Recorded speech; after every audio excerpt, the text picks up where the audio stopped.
Okay, so there I was about 2 months ago asking myself, QuadError, you Chuck Norris of core bioinformatics. Now you've torn gear up a structurally superfluous new behind, shouldn't you respond to the vertiginous volumes of vulgarity in your inbox, courtesy of almost every creationist and their mum? Why certainly, I said, while rocketing to relative stardom aboard the USS Spirit Keeper, whose ongoing mission appears to facilitate being discovered by strange new lifeforms and new civilizations. What could possibly prevent me from responding this very instant to claims of a biblical literalist regarding fully 4 allegedly fulfilled prophecies? But then, as luck would have it, my car broke down, I got in a train crash, I flew to the US for a job interview, and I spent an obscene amount of time finishing my PhD thesis, which, while suboptimal, begins far more professionally than "Hello, my name is Kent Hovind." The point I'm dragging myself excruciatingly towards is that fulfilled prophecies interest me because humanity can't even see what's going to happen 2 seconds from now, let alone hundreds of years in the future.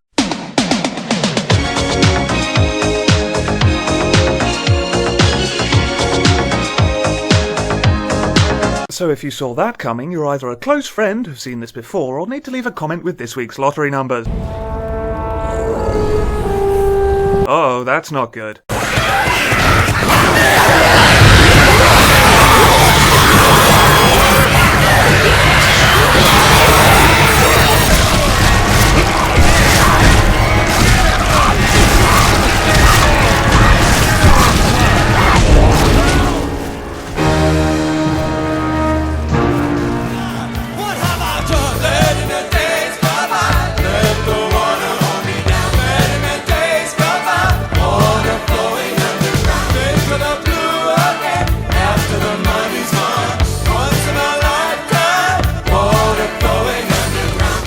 Zombie Jesus, the time it took me to make this could actually be measured in ice ages. Anyway, before creationists jump in claiming I'm not approaching this with an open mind, Steflova2 repeatedly encouraged me as a scientist. True, he enjoys improbable mathematics, but that's because he's very fond of irreducible complexity and the unlikeliness of simple self-replicating systems transforming into Heidi Klum. But if it's science Steflova2 wants, it's science he'll get. Let's peer review this mother.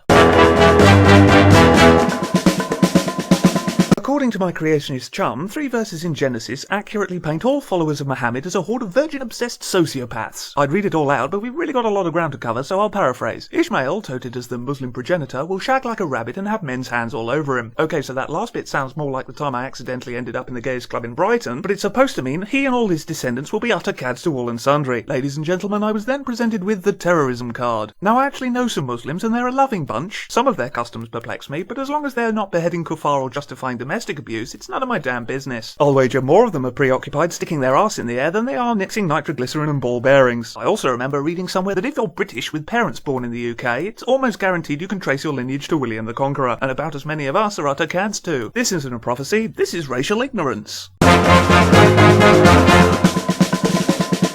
Next up, we have the dying prophecy of the Israel formerly known as Jacob to his 12 sons. The scepter shall not depart from Judah, nor a lawgiver from between his feet until Shiloh come, and unto him shall the gathering of people be. This is being touted as a successful foretelling of a 1 in 12 event, but as far as I can tell, it's not even true. Only Jesus' alleged arrival was supposed to stop the lineage of Judean rulers, but I can't get past 580 to 600 years beforehand without them getting their arses handed to them by the Assyrian or Babylonian invaders. This isn't a prophecy, this is a biblical contradiction of megaton proportions.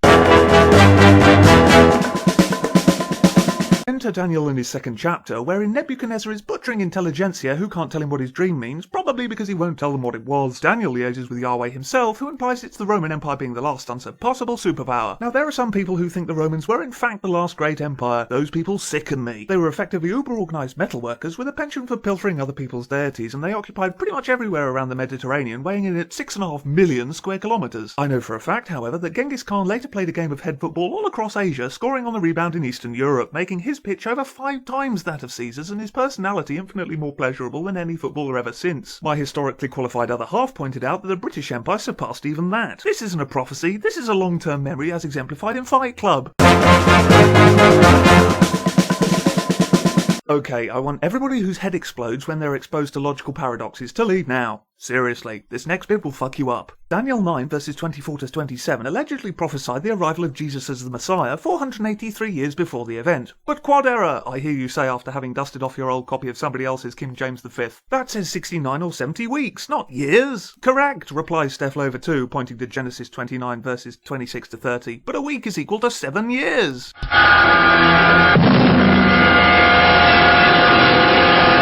That was totally worth it. I have not the words. Any week-long event in the Bible is now effectively up for reinterpretation. The creation of the universe now takes 365 and a quarter times longer, rendering it far less impressive. Noah was now on the ark for the better part of a decade before the rain started, making him exceptionally cautious or crazy or both. There's even a party in Esther 1 verse 5 which can only be described as the most awesome 7-year party bender ever. Where on earth does one draw the line with this gibberish? He's just made a week equal to just over 365 weeks, for God's sake. Recursing into the kind of madness only remedied with ridiculous amounts of alcohol. And so to summarise, I don't care if Saul was an arsehole until he found religion. It's been done. And I don't care that Jews put a curse on reading something outside of the Torah. That's unsubstantiated superstition too. And I really don't care if you can carbon date the Dead Sea Scrolls, a methodology which, since you like it so much, illustrates a much older earth than Genesis anyway. After only casual scrutiny, these 4 prophecies are either ignorant, incorrect, or batshit insane. Sidestep the little bits of history repeating.